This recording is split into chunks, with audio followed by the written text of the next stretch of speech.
Relájense. Respiren. Respiren despacio.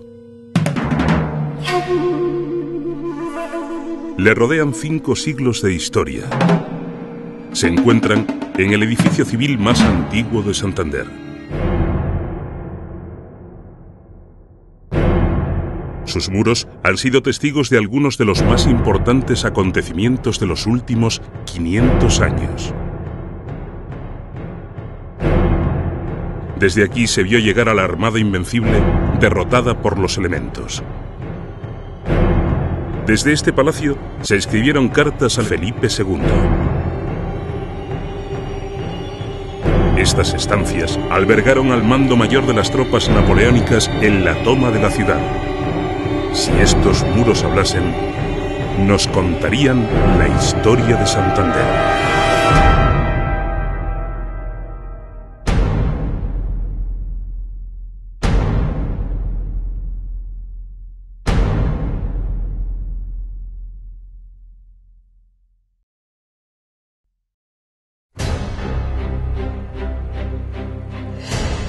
Para conocer los orígenes del Palacio de Riva-Herrera hay que remontarse a mediados del siglo XVI. En ese momento, en Santander, se produce un cambio decisivo. Se construye un nuevo puerto. La villa medieval se remodela y se revitaliza la Puebla Nueva, que se sitúa junto a unos muelles modernos que atienden las demandas del comercio portuario de la lana de Castilla y dan cobijo a un número elevado de navíos.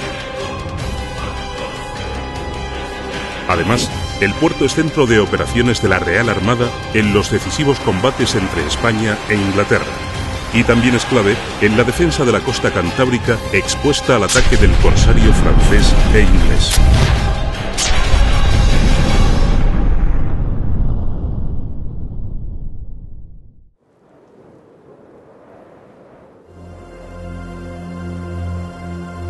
Un personaje clave en esta moderna transformación de la ciudad es Fernando de la Riva Herrera, capitán de grandes flotas mercantiles con destino a Flandes, responsable de la construcción, tecnología y mantenimiento de las escuadras navales de la corona. Proveedor general de las armadas del mar-océano es su cargo, una responsabilidad que se hereda durante 5 generaciones en este linaje. Son hombres del Renacimiento, figuras imprescindibles para comprender la transformación de la ciudad.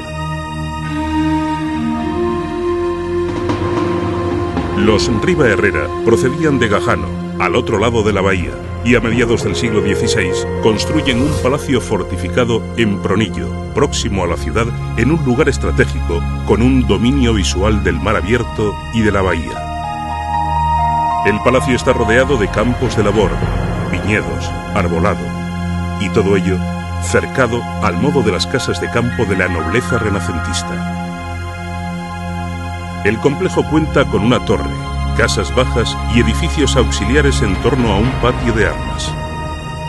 En la segunda mitad del siglo XVI, el palacio conocerá una importante remodelación y se construye anexo a la torre un edificio horizontal de 2 pisos con elementos aislados al gusto italiano. Entre ellos, un soportal con columna corintia y arcos escarzanos. Y en esa misma época, en un extremo del palacio se construye una pequeña capilla.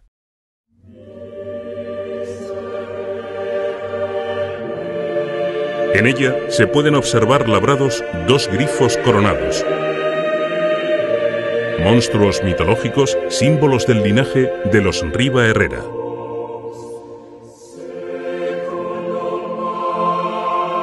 Esta cúpula, uno de los elementos arquitectónicos más importantes del palacio, se erigió hace más de 4 siglos.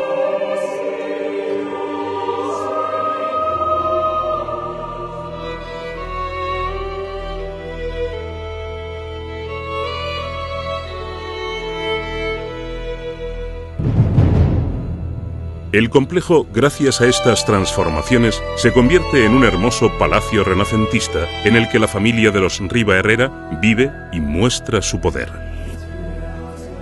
Entre la segunda mitad del siglo XVI y la primera mitad del XVII, el Palacio de Pronillo vive su época dorada. Tras el desastre de la Armada Invencible, en estas estancias muy posiblemente se hospedó el duque de Medina Sidonia, que estaba al frente de la flota. Desde este palacio, el 23 de septiembre de 1588, Medina Sidonia escribió al monarca Felipe II para contarle lo sucedido. Y el intercambio de cartas entre Fernando de la Riva Herrera y Felipe II fue habitual. A mediados del siglo XVII, la familia de los Riva Herrera abandona Pronillo y se traslada al centro de Santander a una nueva residencia. Una casa-palacio clasicista de inestimable valor artístico. El palacio estaba situado junto a la iglesia de la Compañía y se perdió tras el incendio de la capital en el año 1941. Los Riva Herrera fueron claves en la introducción del Renacimiento y el clasicismo en Santander, con otras obras como la Capilla Funeraria del Rosario, en lo que hoy es la Catedral, o el convento de monjas clarisas de Santa Cruz de Monte Calvario.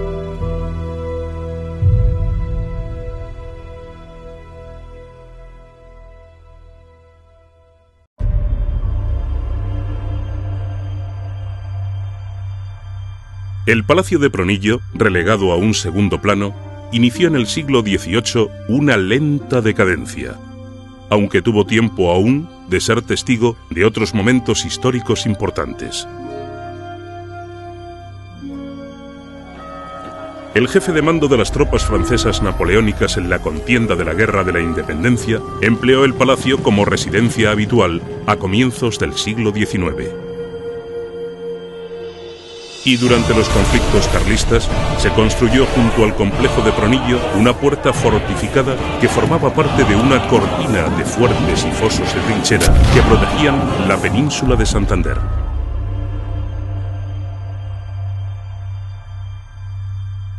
Luego, poco a poco, el edificio palaciego fue avanzando hacia su desidia y ruina.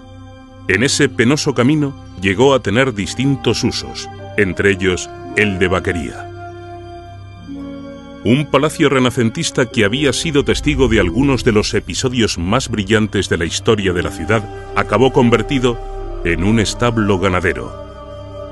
Más tarde, el edificio fue totalmente abandonado. Casi 5 siglos después de su construcción, el Palacio de Riva Herrera contará con aulas dotadas con la tecnología necesaria para impartir una enseñanza innovadora.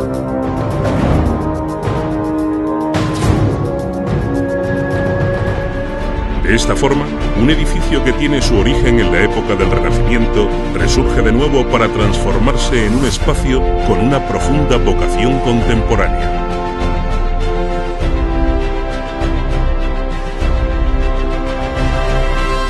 Para desempeñar, ahora, en el siglo XXI, un papel cultural clave en la ciudad de Santander.